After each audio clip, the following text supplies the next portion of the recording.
We're gonna be loading into Babylon now, a very different map from what we've seen so far. And over here in the top left-hand corner map, starting all the way in the top left-hand corner, we have our red Zert player coming out from the land of Korea, representing Mystery Gaming, because you never know how he's gonna play. We have RagnaroK, or Hebio. And spawning in the bottom right-hand corner of Babylon, we have as opponent, we have the South Korean Terran player representing himself. The Madman is teamless, but he's also the ESL Master Summer runner-up. It is GuMiho. Going up against a pool first. Like so. Not quite a 15 pool, but similar idea here coming up from RagnaroK.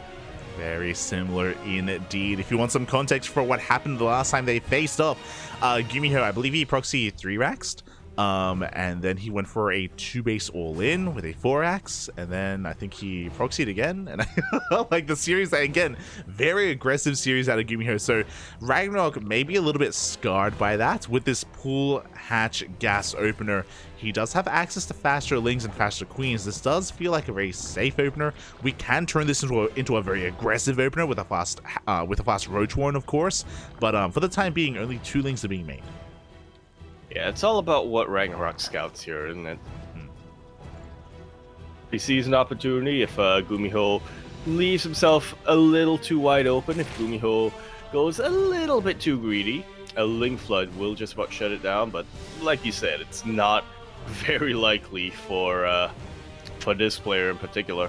He is known for being a little bit more unorthodox, for preferring his aggressive builds. Exactly, and RagnaroK, he confirms the racks on the high ground, so now he knows it's not a Beyond opener. He did see the natural base being taken as well, so he's aware of the standard opener. And again, this pool first was just a safe build here from RagnaroK. The cheese that GuMiho showed him over the weekend, it clearly did kind of leave an impression, so he just wanted to make sure he was safe and sound against anything in the early game. Indeed. GuMiho, meanwhile, also playing relatively safe. So you got a Reaper, go for a pretty standard scout. I see movement in the top right in the minimap. I'm a little confused, not gonna lie. Yeah, the initial 2 lings, one was sent top right, the other was sent bottom left. Meanwhile, the Reaper does dive in, does get taken out by the Queen, so a very ambitious Reaper there from GuMiho does get shut down, as RagnaroK is just using his lings just to scout and just be active on the map. Is taking his 3rd base. GuMiho going for a very economic opener, did go for a 3rd CC before Starport. Yeah, just about the opposite of what we saw this weekend. He's sending out his barracks here to try to catch the Overlord. Yeah, the Overlord is going to be going down, and oh boy, GuMiho behind this should be working towards something like Banshee production. RagnaroK still not really showing too many signs of aggression here, pulling back into gas, getting Ling speed, saturating his 3rd base, and may even be a little bit supply left as well, as he's forced to make an abundance of Overlords once this one does go down. This game has been a lot more passive than I was expecting it to be. Oh yeah. Yeah, oh, actually, okay. It's about to change. Yeah, as this is a 3rd CC before Starport opener, yes, but there was no add-on swap because the Rax was in the air, and that means we're going for a very fast drop. Yeah, there are obviously a lot of Hellions out on the map, so not all of them are going to be able to be fit into the medevac, but you know, it does mean that GuMiho can go for some multi-prong if he so desires. Yeah, a very offbeat, a very off-timing Hellion drop is headed towards the main base of RagnaroK. So far unscattered because that Overlord was sniped earlier. No vision here in position as we do dive into the main base. There are some lings out on the map, but there's a lot of potential for damage here as there are only 9 lings and they are just diving back in. Yeah, the Queens are very far forward, right on the edge of the creep. So, yeah, the Lings are going to be doing a really good job of zoning out the Hellions, actually, but in the end, they do still survive. They will get picked up, and they will continue to be useful as the game continues, as long as GuMiho uses them. Oh yeah, and he's actually continuing Hellion production, which is really odd. I will say at this stage of the game, usually we would be making Widow Mines or tanks, but yeah, Hellion production continuing. We have an armory on the way. We don't even have an NG bay, by the way, so this is going to be a follow-up Hellbat push. Yeah, ordinarily I would say it's not a bad idea to make a couple of Hellions to eventually turn to Hellbats and try to support your tanks later down the line, but like you said, there just aren't any tanks. GuMiho is playing without... He's playing without a seat. He's essentially driving without his seatbelt on, you know? He's not going to have any kind of anchor point. He's not going to be able to retreat to any Widow Mines or tanks, like you were saying. Yeah, like, this is such a weird push, but I love it as well. Here we go. The Marines and Hellions are rallying across the map. What do we have at home to defend? We have 7 Banelings in production, a handful of Lings. The Queens are here as well. The Queens themselves can definitely try to defend against this. Banelings are going to finish up. And they will get some connections here. Good enough connections, it seems like, but not enough to really put a stop to this. Yeah, but it did take down the main brunt of the army. It did take down a lot of those Hellbats. There are only a handful of Marines remaining as well. It looks like RagnaroK is defending. Again, this was just a really awkward push from GuMiho, but RagnaroK was able to have enough in time to defend as he's getting into Lingbane Hydra. Yeah, well, we expect nothing less here from GuMiho, do we? Even threatening the main base as well with this massive, massive drop. GuMiho decides, you know what I need as my anchor point? Not Widow Mines, not tanks, Liberators this early on. Yeah, Liberators are on the way. We have vehicle weapons on the way as well. Okay. GuMiho just being very active here. He traded actually really efficiently against those Lings with those Hellbats. Killed so many Lings. We have random Marine reinforcements threatening that southern base as well. We have a drop in towards the north, and these hatcheries are under threat, but I don't think they're going to be going down. Potentially. Eventually, yeah. GuMiho's also getting combat shield despite getting +1 vehicle weapons. This is a very awkward build coming out from GuMiho. I was gonna say that he mean to get ship weapons, but he isn't making any more Liberators. Yeah, that's what I mean. Like, this is like the kitchen sink, Papi. It's really it's a little bit of everything. We got Liberators, we got a Hellbat. I mean, it's a little bit of everything except no tanks. We are now getting into Widow Mine production, and we're getting 2 more factories. 2 more factories? Yeah. I mean, if you need double tank production, then wouldn't be a terrible idea. Yeah. Especially now that he scouts that there are Hydralisks out, you really don't want to be relying solely on Widow Mines. True. I did see Spirit play very similarly to this recently, where because he delayed tank production for so long, he actually goes into 3 factory tech lab production to like catch up and just build an abundance of tanks. So I'm curious if that's going to be that game. Yeah, it was a laser. Yes, it was against a laser. Yeah. I think it was on Neo Humanity. I can't quite remember the map, but it was during the Polski weekend. So we'll see if he does work on that as well as there we go. Tech labs are on the way. All right. Yeah, and honestly, GuMiho does have the economy to back this up. He is now on 4 bases. That's a lot of barracks being thrown down, so he really is going to be stretching his income, but it technically is still enough to keep up his production. Yeah, it really is, as he's working on 222. Mine shot is going to be going off. Good connection on those Lings, but the Lingbane is not going to be stopping. Another big connection as well. Barely missing those Banelings, but as RagnaroK is distracted, we see another push here towards the north, looking to finish up that hatchery from earlier. Is he going to be able to get it? Early 2 Banelings, and they do get sniped. These Lings are not going to be able to do anything against these Hellbats and against these Marines without any Baneling support. Everything is going to go down here. Oh my god. Even though RagnaroK holds onto his hatchery, that was a very efficient trade for GuMiho. So many Lings that just went down. And behind this, he's getting into that mass tank production. Widow Mines as well, +2 vehicle weapons on the way. So his Widow Mines and his tanks, they're going to pack quite a massive punch. A huge punch, yeah. And the Widowmines at this point are just here to protect the tanks, funnily enough. Oh, yeah. Oh, as he's looking, it looks like the northern drop is going to get cleaned up. So RagnaroK finally keeping up here with the tempo of GuMiho. He's cleaning up some of these pushes, some of these drops, as he's even collapsing on this army. And very nice split here from RagnaroK right towards the end. Trying to go all the way and punish his mineral line, but RagnaroK realizes he needs to regroup in order to do that, and that gives GuMiho exactly enough time to reposition his own army. Yeah, but here we go. Does he have enough of an army? Does he have enough tanks? As the Bailings are rolling on in. Good target firing from those tanks, but there's only one of them on the low ground. There is another further back, but the Hydras are coming in. They're arguably way too far back. You have a couple of flanking Zerglings going to be helping out a ton against those tanks, and GG is called. RagnaroK was looking very shaky for a little while, but did not crumble under the pressure, was able to take it back with a very decisive counterattack. GG, well played. That attack hit just before GuMiho was really able to get into his tank production. He only had 4 tanks. Really, he only had 2 tanks in time for that push, and there were 2 more coming out from the production in the middle of that attack as well. So he just wasn't set up defensively. If this attack happened like maybe 30 seconds later or even 20 seconds later, then GuMiho would have had a much more fortified defensive position back at home. So, yeah, that was a pretty crisp timing there out of RagnaroK, and a really interesting playstyle out of GuMiho. Yeah.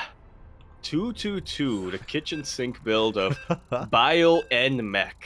I guess there's a reason why we don't see that too often. What would that Liberators use for? We didn't need to talk about it. Liberators. He did. And I think they were with the main army, but I think one of them went down really early on. So like Liberators couldn't really do too much either. And typically, if we're going for the reason why we don't really see this too often, like the mass upgrade style and all this stuff, is just because it's very expensive. It takes a long time to really get going, and you have to sacrifice some of your own main army as well to really make this happen. So that's why we don't see it too often, and barely did not work out there in game 1. Barely didn't, but you know what? 2 times a charm as we load into Gresvan, where we're here in the bottom right-hand corner map, starting all the way in the bottom right-hand corner.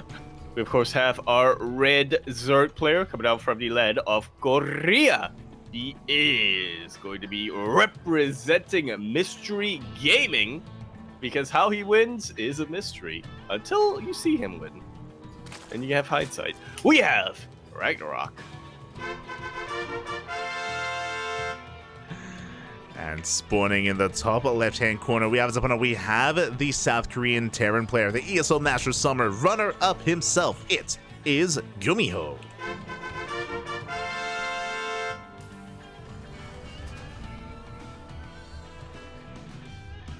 Proving just how many layers his play can go here. Even going for the Beyond build for the first time. Oh, and I'm worried for GuMiho. So you're correct. This is the Beyond opener here from GuMiho. RagnaroK going for a gas pool hatch opener. He's going to have very fast, potentially Ling speed. I'm assuming this is going to be for Ling Bane, but this could also be for a Roach Rush as well. So we'll see what kind of aggression RagnaroK is going to be whipping out here, as he still is unaware as to the opener of GuMiho. Yeah, Overlord is very slowly making its way across the map. Yeah, exactly. Soon about to get eyes on what is going on. Meanwhile, back at home, RagnaroK just going to be prioritizing that gas mining here again. Aggression is going to be coming out from the Zerg. Once he realizes what's going on, I love the Ling speed is on the way. He could hard counter this. And the way to hard counter this build is that you have really delayed factory production. You have really delayed Hellions and Widowmines and tanks.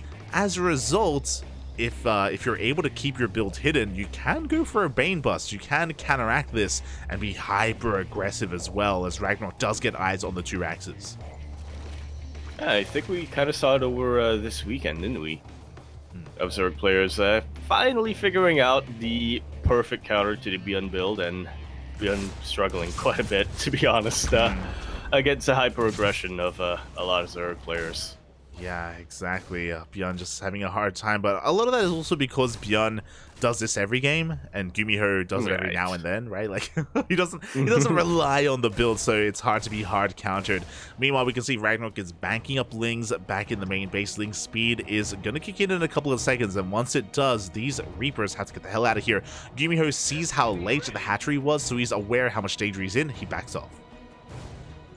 Yeah, not going to be dipping in too much with his Reapers. There's still a lot that he can get done with 4 Reapers.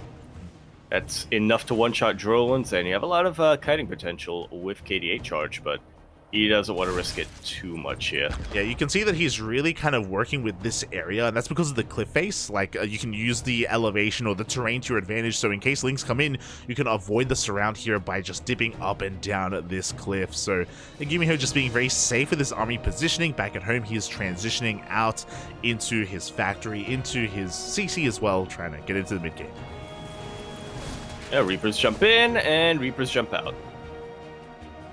Boy, don't want to tangle with that. Oh, the Lings, they're looking for the surround. They're looking for the Reapers. Oh! But GuMiho is anticipating them. He doesn't want to go up this ramp just yet, but he can utilize the terrain. He can jump up, jump down. Can't explain that. Can't explain that. Meanwhile, Ragnar's going for the Bane Bust. This is what we were talking about. Because of the fast gas we saw earlier, we can get into fasting speed, we can go into a fast Baneling Nest, and a Bane Bust is upon us. What do we have at home to defend? No bunkers, no Hellions, no tanks, no nothing. We'll see if GuMiho is able to muster up an army in time, because RagnaroK is going all in.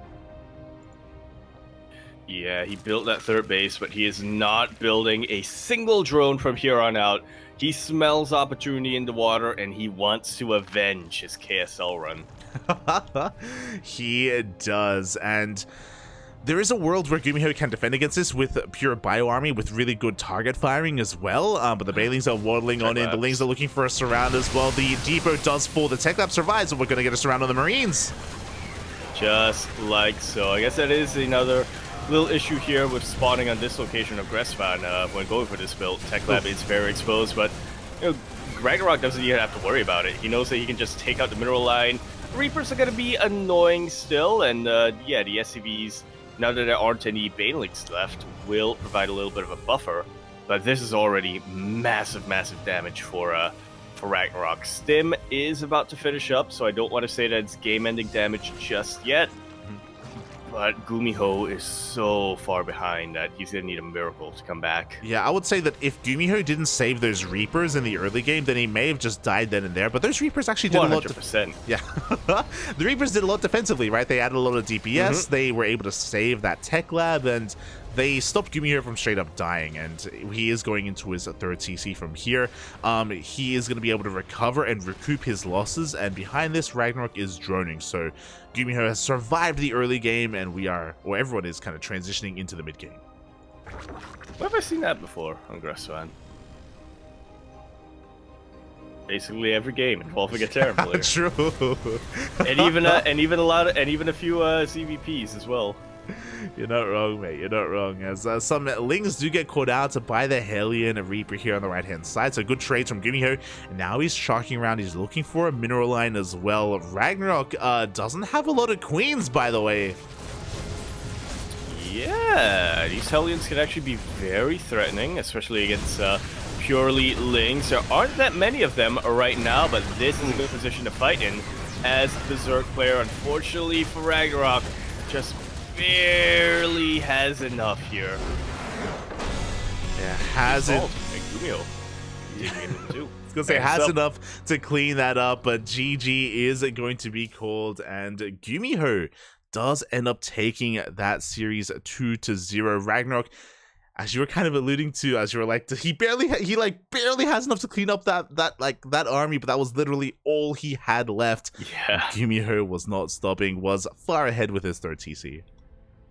Indeed, he was. There are a lot of maybe a lot of small things that either player was doing there that could have completely changed the result of that game. You know, RagnaroK, he was so close to closing out the series and make it to the grand finals, but GuMiho was playing more economically this time. He was taking his defenses very, very seriously. About as seriously as you can when you're going for the low ground double racks. He was doing so much to keep his Reapers alive that despite losing 10 workers and being behind, RagnaroK committed too much to getting that and wasn't quite able to, it wasn't quite enough damage to make up for how far behind RagnaroK put himself in. Yeah, I mean, we mentioned it, right? Like, RagnaroK, when he went for that Bane Blast, he was all in, and he had to do game-ending damage, and he just didn't. He just didn't manage to kill his opponents, especially with the third orbital already done. Very quickly, GuMiho was just replacing all of those SCVs, and he was in a much better position. So with that, we're going into the ace match. We're going into game number 3. He was replacing those SCVs plus mules. Oh, yeah. Who needs SCVs is what I say, as we come into our ace match now on Royal Blood, where we're here in the top right-hand corner of the map, starting all the way in the top right-hand corner. We have our red Zerg player coming out from the land of Korea. He, of course, is going to be representing Mystery Gaming. We have RagnaroK. And spawning in the bottom left-hand corner, we have as opponent, we have the South Korean Terran player representing himself. It is GuMiho. Surviving the Link Bane all-in that last game, forcing the ace match, and here in the ace match, this time he doesn't go for the Beyond opener. And yeah, RagnaroK does go for the same opener he went for last game. Yeah. Who does this favor now? Well, depends on the tech, depends on the scouting. Yeah, exactly, as we do have RagnaroK going for a gas pool hatch opener. With this, he's going to have really fast link speed once again, but because he's not up against the Beyond opener, I don't really know how much he can really get done. This could lead into a Roach Rush, which could do quite well, especially if it goes unscattered, but GuMiho is going for a Reaper, so he should be able to get eyes on what his opponent is up to. Yeah, RagnaroK's options are a little bit more limited now, just because GuMiho did decide to go for a standard Rex expand into probably a 1-1-1, maybe even a 3cc. Potentially, as yeah, it's a bit early to tell for the time being. Link speed is going to be prioritized. We are leaving one drone in gas, so RagnaroK, he is going to be able to potentially transition into something like a Roach Warren as links are moving out across the map. Not too many though, only 4 links in total, not 6 or anything like that. Yeah, he still wants to keep his options open, you know. Just in case GuMiho is playing more defensive this time or more aggressive, he wants to make sure he's not overcommitting to anything. Exactly, as the Lings are gonna try and get a delay on this CC. Meanwhile, GuMiho does dip across the map. He saw that it was a delayed hatchery, so he's coming back home with his Reaper, making sure he is safe and sound against those Lings. RagnaroK, he notices that the Reaper isn't harassing on his side of the map, so he backs off with the Ling. So again, a little bit of a back and forth between the two players. RagnaroK is going to get caught out though. Finally, they're going to meet. Stays in the middle of the map and will favor GuMiho a little bit. Will confirm that RagnaroK is going for a 3 hatch, so this isn't anything like a Roach Rush or anything like that. He is, in fact, playing macro. Yeah, exactly. Really important that GuMiho did get eyes on that 3rd hatchery. We do see him dancing with these Lings, but he is going to be hunted down. Reaper does fall, and now RagnaroK has full map control. He's not doing anything too crazy with it, though. Again, he's just droning, just taking his 3rd base. Back at home, GuMiho actually delays his 3rd CC. He is very worried. Which I guess kind of makes sense. We are on the ace match. You don't want to be throwing it all away here, but yeah, like you said, he's delaying his 3rd CC. He even threw down that bunker at the low ground. 2-on-1. Interesting. Yeah, this is a very aggressive variation as well, by the way. So because there's no 3rd CC, that means he's going to be hyper aggressive. He's going to be looking for some damage. He goes for a 2-on-1, yes, but he went for the starport first, so he's going to be going for an initial drop. This could be like a Hellion push with the Marine drop, and then this is going to follow up with your kind of more standard 2-on-1, as even a Liberator is coming out. GuMiho just sending everything across the map. Yeah, at this point, it shouldn't be too surprising if we even see an armory get thrown down. GuMiho wants to get that damage. Yeah, exactly. As he is going for that add-on swap. This is for the, of course, upgrades that are going to be on the way. He goes for a third Rax as well behind this. And yet, still no third CC. Maybe we can all see where this is going. Yeah, as the Overlord dives into the main base, and this is basically confirmation of a 2-base all-in from GuMiho. Marines are going to be trying to catch an Overlord out on the map. It looks like there's not enough energy for Transfuse. And RagnaroK will be supply blocked for a little while longer. Yeah, Overlord goes down. Roach Warren is on the way, so RagnaroK is looking to be very defensive. I mean, I say that. He did see the all-in, so his reaction to that is not going to be Baneleys. He's going to be relying on Roaches and Ravagers to try and defend. Yeah, which is definitely a pretty big risk here. The Liberator will be able to zone them out, and they aren't the most... They can be a very awkward unit in defense as well, especially in choke points. But if RagnaroK survives and he is able to keep most of his roaches alive, he is going to be in prime position for a counterattack. Exactly, as Liberator shows up, a couple of drones are going to be going down. We have a drop threatening the main base as well. RagnaroK is droning. He has to be careful not to over-drone. He's going for 2 more Evo chambers. GuMiho does now throw down this third CC, but this third CC is very late for GuMiho. So again, the onus is still on him to get damage done with this stim timing, with this eventual bio push. Seeing that CC start in the production tab light, I felt that oof in my soul. That's when you realize that your all-in isn't gonna work. That's when you realize that you need to play out a macro game, but you also know that you're gonna be so far behind. Yeah, and the move out is spotted here by RagnaroK. He did have a Ling in position, so the Roaches are coming out. Ravagers are being morphed in as well. They should finish up just in time. And we'll see if GuMiho can get into a mineral line. We'll see if he can do any economic damage or even try to deny that 4th base. For now, he's going to be dancing with these queens, forcing creep to be spread, which will make sure that there is very minimal energy left for those transfuses. Oh. You know what? There are no banelings, so yeah, I can definitely see GuMiho getting a lot done here as long as he keeps his Marines together, as long as he is able to take out little groups of roaches bit by bit. Yeah, he has to be very careful. He already stimmed once, and you can see how much damage that does to the army as GuMiho backs off entirely upon seeing the Roach Ravager. He was able to get a couple of drone kills here over on the left-hand side, and he is keeping the worker count low of RagnaroK just because he's forcing out so many units, but RagnaroK's droning. He realizes that he's pretty safe. Yeah, he has enough units. A wall! Oh, it's a wall. That was so close. It really was, as we do see GuMiho setting up for a split push across the map while he expands, but as he tries to, RagnaroK is here to delay that expansion, gets eyes on that third CC as well, so he now knows that GuMiho is trying to transition. But will he be able to, is going to be the question. Hot pickup on top of these, and this is something that you can't abuse when you know that your opponent doesn't have much anti-air. Pick up, hop between the bases.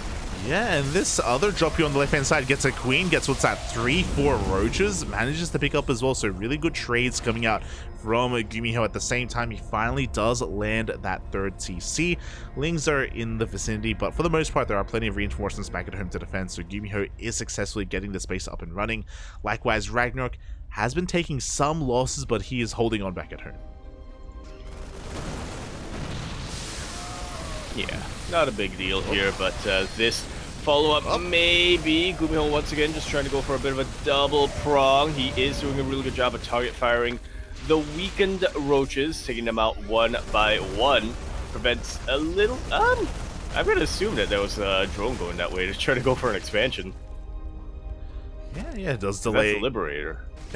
There is a Liberator siege up there towards the top left, but does delay any kind of 5th base from being taken. Really good job of just denying creep as well. The creep from RagnaroK has been really struggling to get out on the map, and yeah, GuMiho, he has done enough here to kind of claw his way back in. He's working towards this big follow-up push here as well. He hasn't been losing too many units at all, and this push is going to be having 3 tanks with it as well. 4 tanks. Oh my god. One in the back. Yeah, this is a much more potent. RagnaroK technically still has a higher army supply, but it's a higher army supply in roaches. It is not an efficient use of supply at all. And now it starts to plummet.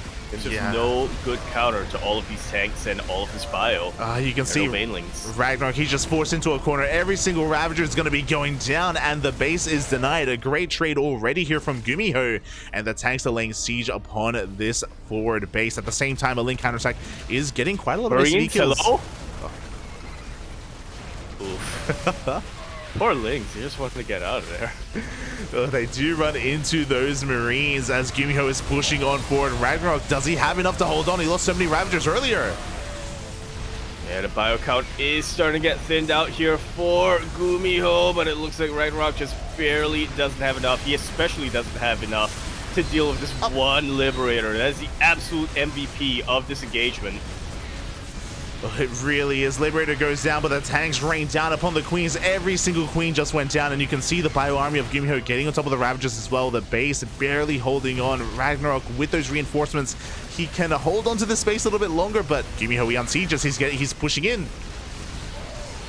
Yeah, the bio may have been thinned out for a second, but GuMiho's been able to break on through. He has absolutely zero trouble reinforcing at this point. These drones even forced off the line for a sec.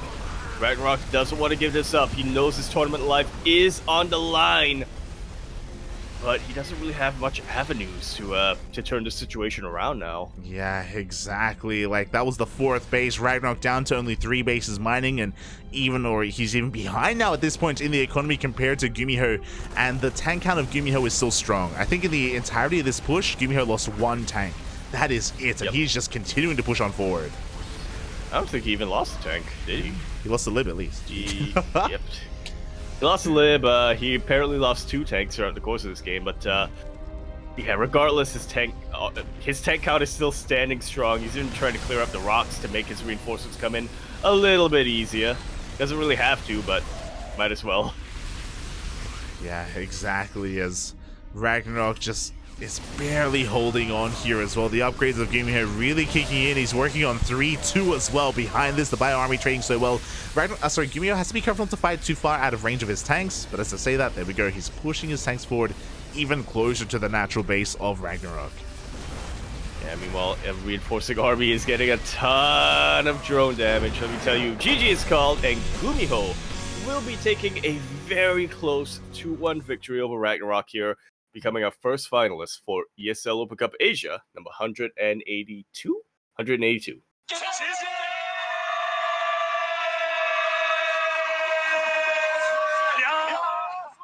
Or 187. It's one of those two. Those are 2 numbers I mix up a lot. It's 187. There we go. There you go. GG, well played. A very aggressive style there out of GuMiho. And honestly, I feel like RagnaroK probably could have defended that if only he wasn't caught out with his Ravagers. If you remember, he had a really large Ravager army that was caught out by the army of GuMiho as the push started. And remember, he was kind of forced towards the top right-hand corner of the map. He was cornered. There was no way out. Every single Ravager went down. That was such an expensive loss for RagnaroK. That was such a potent or such a crucial part of his army that was just gone in an instant. And after that, it was just snowballing out of control from there. Yeah, it really just goes to show how valuable map control is in a TVZ like that, isn't it? Because RagnaroK had absolutely no idea that an army was coming for him until it was too late. He was having a really hard time spreading his creep because GuMiho was clearing it up so much. Overlords weren't really able to get on the map and really provide their vision either. So RagnaroK for a lot of that game was blind, and GuMiho right at the end there punished him for it. Kind of pounced on top of that Roach army that was not in a position to defend against Biotank at all. Yeah, exactly. And with that, GG, congratulations. GuMiho does advance on to the grand finals. RagnaroK, he does meet its end here at the hands of GuMiho. Very similar to the last time that we saw them face off in KSL. Again, just a really unique playstyle out of GuMiho. Every single game, except for game 2, I guess, because game 2 was more GuMiho defending against an all-in. But even game 1, if you remember, it was such a... The kitchen sink. Yeah. Getting bio armor, bio weapons, and vehicle weapons. All at once. And eventually also Neo Seal frame. And I muted too late, I apologize. It's all good. It's all good. But yeah, like this hybrid style of upgrades and kind of army composition from GuMiho in game 1 was so weird and so strange. I mean, RagnaroK was able to keep up with him in game 1. Alas, here in game 3, not so much. And yeah, GG, well played. Meanwhile, we have another series ongoing as well. Sue was able to take down Scarlet 2-1, advancing onto the semis.